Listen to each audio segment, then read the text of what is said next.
हमारे मुल्क के ऊपर मुसल्लत हो गए लोग, उन्होंने तो कभी आजाद नहीं किया पाकिस्तान को। और आजादी होती क्या है? एक तो होती है कि हिंदुस्तान से अंग्रेज चला गया, हम आजाद हो गए, पाकिस्तान बन गया। लेकिन दूसरी आजादी, और ये मैं आज आपको पहले बात करूंगा और फिर अपना प्रोग्राम दूंगा, दूसरी आजादी क्या है, जो असल आजादी है। असल आजादी आपको इंसाफ देता है। एक कौम को असल आजादी तब मिलती है जिस कौम में कानून की हुक्मरानी होती है, जिधर इंसाफ होता है। और इंसाफ का क्या मतलब?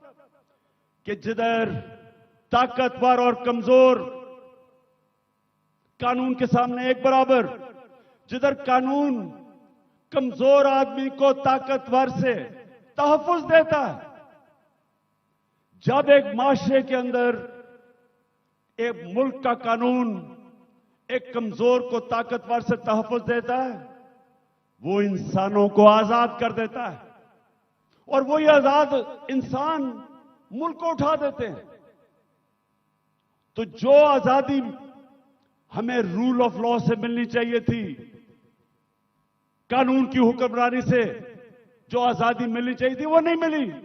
क्यों नहीं मिली? पहले मार्शल लॉ ला गया। मार्शल लॉ का मतलब यह कि आपका आइन खत्म हो गया। जो ताकतवर है वो फैसला करेगा कि कौन सा कानून पे वो चलेगा और कौन से पे नहीं चलेगा। तो मार्शल लॉ लग गया। शुरू में जी लोगों ने बड़ा कहा कि हमारे मुल्क के हालात बड़े बुरे थे, सियासतदान तो काम के नहीं थे। तो चले जी ठीक है, मार्शल लॉ लग गया, हमें खतरा था हिंदुस्तान से।